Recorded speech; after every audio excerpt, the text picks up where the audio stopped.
Okay, and I think we are live. So, hi everyone. Welcome back to my channel. For those new here, my name's Nikki. I'm an author and editor, and I post videos here on YouTube about writing, editing, reading, and all the other things I love. And it's the latter we're here for today because it's time for my end of the month wrap up of the various theatre, films, TV shows, etc. that I have been watching. I'm a few days earlier than usual this month. I've just got a few things on in the next few days, so I wanted to make sure I got this out on time for you. I'm not actually expecting to see anything else new or complete watching any other series in the next few days anyway, so this wasn't going to change regardless. So on that note, I'm going to launch straight in. Got about 12 or 13, I think, things to share with you. And first of all, I did go to the theatre this month. Haven't been for a few months, so that was nice. I went to see a production of Spring Awakening, the musical, and this was put on by first-year students in the musical theatre degree programme at Elder Conservatorium, which is our music specialist music conservatory here in Adelaide. I thought it was an excellent production. I've heard the music of Spring Awakening before and seen clips on YouTube, but I had never been to a live full performance. The kids, the sort of young people who were doing the show, were all pretty good. One or two of the chorus, who had a few solo lines here and there, weren't quite as strong singers, but all the main cast had very good voices and put on very good performances in their characters. Overall, I really enjoyed the show. It's interesting. It's not a musical that I would consider a favourite. I don't see myself walking around the house singing the songs from it. However, in terms of just watching a performance of it, I did really enjoy it. And I thought it came together perfectly.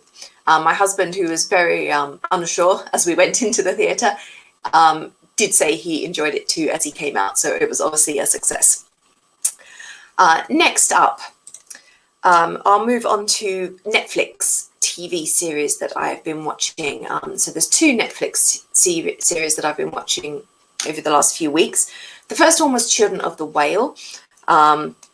Now this one I know is based on a manga, which I haven't read, so I was coming to it completely unknowing anything about the story. Overall, I liked it. It took me quite a while to get into it. It did take me several episodes before I really started to get a feel for the characters and the plot and what was going on. But once I did, I enjoyed it, and the way it left off, if they made more, I definitely would keep watching. It's a sort of post-apocalyptic, or I don't know, in some ways, but there's a sort of group of people who rebelled against the rest of society and have been living on this, on what they call the mud whale, on this sort of travelling ship on the ocean. And they have certain magical abilities, some of them. I'm trying not to spoiler it too much. So there's kind of a slight, it's not really proper post-apocalyptic, but there's a sort of slight element of that sort of society living apart from the rest, a bit of magic. So if that sounds like your sort of thing, it's worth checking out. Next up was Hero Mask. This was an interesting one. It's two series, or 2 seasons, and I actually enjoyed the second season more. It took me the first season, most of the first season, to really get into the plot and the characters and to begin to care about what was going on. I found the storyline in season 2 a lot more engaging. So definitely it picked up for me. I enjoyed watching it a lot more in the second part. And this one's a bit of a sort of sci-fi technology kind of deal. A group of scientists have developed these masks that give you superhuman abilities, and some people are using them for experimentation and slightly more nefarious purposes. Again, I'm always really, really wary. I want to tell you a bit about the story, but I don't want to spoiler it. So it's a sort of good guys versus bad guys plot, fighting over this technology, essentially. Okay, next up, I'll move on to films that I have watched on Netflix. So the first one was Blue Exorcist, the movie. So this is an animated film. There is, I think, a manga and anime. This was a sort of mixed bag for me. The premise really appealed to me, which is why I watched it. However, I think they are assuming that if you watch this movie, you've already read the books or seen the sort of main anime, because there wasn't a huge amount of explanation or world building as to what was going on. You were kind of thrown straight into the story. So for me, coming to it with no background knowledge of the plot and characters, that was difficult at times. I liked the look of it. I enjoyed the plot once I kind of got into it enough.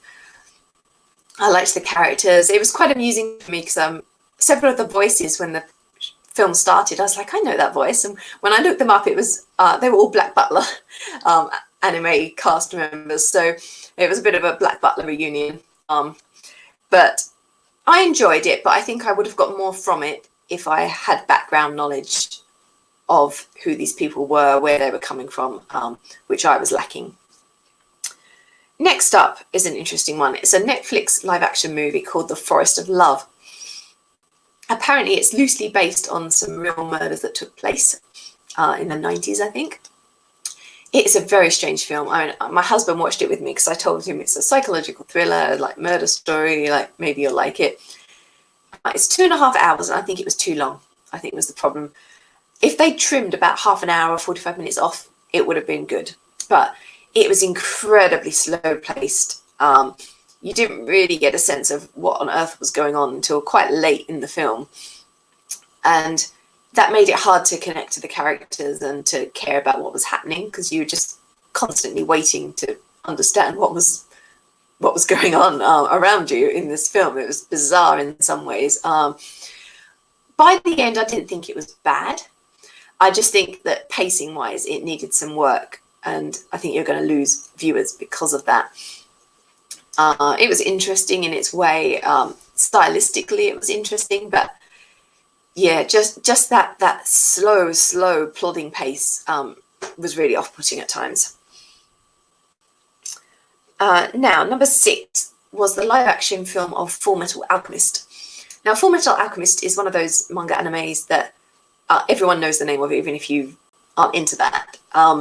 So it's kind of been on my radar for a while now. I've started to read and watch manga and anime, but I wasn't sure. It's a fairly long one. So I was like, if I'm going to dedicate myself to this, do I want to know that it's going to appeal to me first? So when I saw they did a live action movie, I thought this was an excellent opportunity for me to just kind of get a feel for the show, for the series, and decide whether I want to carry on watching the anime. So I enjoyed it overall. I mean, I'm sure the fans will be like, oh, they didn't include this, they didn't include that. But as someone who knew nothing about it, I found the story enjoyable. I liked the characters. All the special effects looked good. It was just an enjoyable, entertaining movie. And on the basis of that, I am definitely going to go on and watch the anime now. I have it lined up on Netflix, so I will aim to get around to it fairly soon and give it a try and see how I feel about the anime. Now, moving on, I think, yes, so we're on now to 7 movies that I watched on YouTube. So these are all older, sort of 10, 12 years old Japanese films. First up, Boys Love, first one. So the story of this one is about a magazine editor who interviews a model who then comes on to him, and he's kind of interested but doesn't want to be interested. He then discovers that this model is actually selling himself to other men, and they kind of begin this sort of relationship, but there are a lot of problems and difficulties along the way. This was an interesting film. I liked the premise. I liked the characters. I kind of wished that things could have been a bit more positive at the end than they were. I don't want to spoil it, so but I ought to just do a warning that if you're into Boys Love but you only like happy endings, this is probably not one for you, because it's not a happy ever after ending. It's pretty sad the way it finishes, which was disappointing, because I wanted them to run off into the sunset together, but that didn't happen. So yes, if you're only a happy ending person, don't watch this one. But if you don't mind a little bit of angst and drama, then I find it an enjoyable film. It's worth checking out. Moving on was the second Boys Love film. So this one is a different setting, different characters. A young teacher has broken up with his girlfriend, and ends up finding comfort in the arms of a boy or a younger man. He then gets a shock when he returns to school and discovers that this guy he slept with is actually now one of his students who's transferred from another school. So the student's still pursuing him and he's trying to put a hold on everything. Meanwhile, the student's best friend is getting very jealous. This is another one that didn't have a completely happy ending. It's not as dire as the first film. So it's kind of a semi-happy ending, I guess you'd say. There are positive aspects, but there are negative aspects to how it ends as well. So this one's not quite so teary, but it's not going to make you super happy. So yeah, again, I'd say check it out if you don't mind things being a little bit hard angst along the way. Next up, I watched another boys' love called No Kotodama, which is Words of Love, Words of Devotion. I think Words of Devotion is, I think, what they called it in English. So this one is two guys, like high school guys, who are together. They are a couple. They live together. They've been together for a while, but then along comes this girl who is interested in one of them. And so the film basically revolves around, is she going to break them up? Is one of them going to go off with her instead? But you'll be pleased to know that this one does have a happy ending. So if you're only into the happy ending ones, this is one that I can recommend. Next up, Kindan No Koi, which is, I think, something like Forbidden Love in English, in the English title.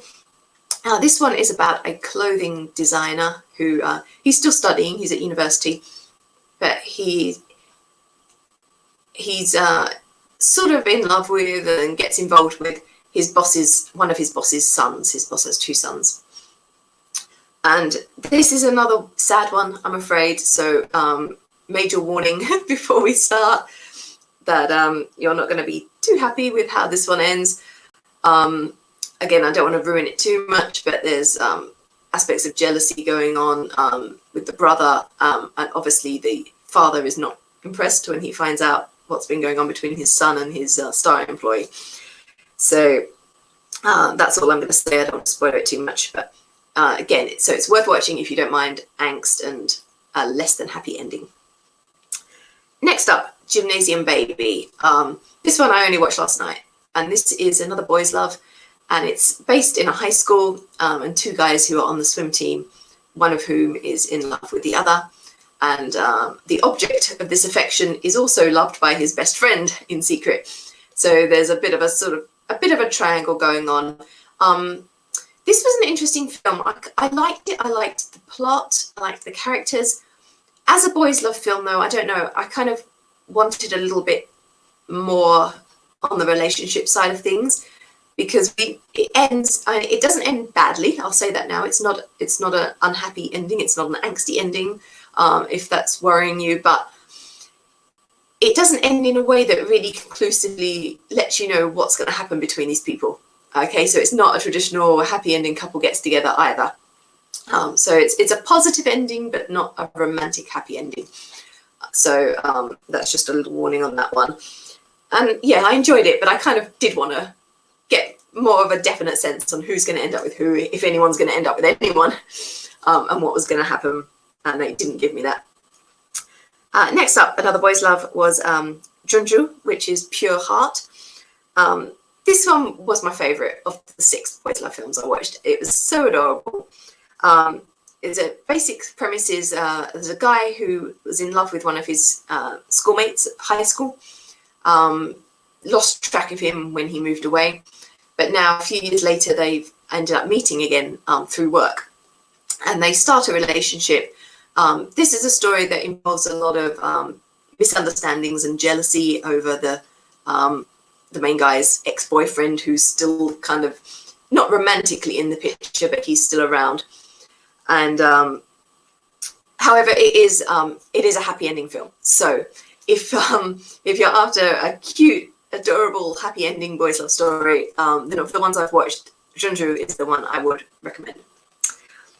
And finally, the last film that I have to talk about today is a Japanese film again, but not boy love. It's called How to Date an Otaku Girl, It was called Fujoshi Otaku in Japanese.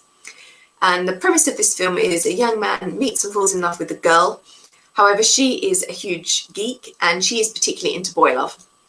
And so the film kind of revolves around him kind of coming to terms with this relationship with her and the stuff that she's into, which involves him being called Sebastian after Sebastian in Butler. That's the nickname she gives him. And he has to dress up and play butler to her and various things, and she takes him to a butler cafe and makes him shop for boy love manga with her, and all this stuff's going on, and they have this difficult relationship because she can't believe that he would be able to put up with her is the wrong word, but you know what I mean, that she finds it difficult that he can accept this aspect of her life. And he does find it difficult at first. He's trying to hide it from his friend, but she's trying to get him to read all these boy love manga. It's super cute. I liked how it ended. I thought the plot was brilliant. My husband was sitting next to me as I was watching this, and although he didn't watch, he kind of was looking up now and then, and he claimed he could understand how the guy feels because he has a similar thing with me. So it was great fun. I definitely would watch it a second time. It was super cute. So definitely I recommend How to Date an Otaku Girl. I actually only watched it, I should say, originally because the best friend of the main guy is played by Fuka Yuta, who I am really into at the moment. And he was hardly in it, really. He appeared like for 2 or 3 scenes and said a couple of lines. But I ended up loving the film just for itself anyway. So that's what I have been watching. I'm currently watching Neon Genesis Evangelion. So I will tell you how I feel about that one next time. But for now, I will close. I hope you'll come back and join me again. I'll be back in maybe 20 minutes or so, probably 20 to 30 minutes once I've set everything up to do my book wrap up for the month as well. So I've got a lot of fairly diverse things that I've been reading during November. So I hope you'll join me to check that. I will end there for now. I look forward to seeing you all again in a few minutes, hopefully, or else if you only watch these ones, next month for my end of December film and TV wrap up. Bye for now, everyone.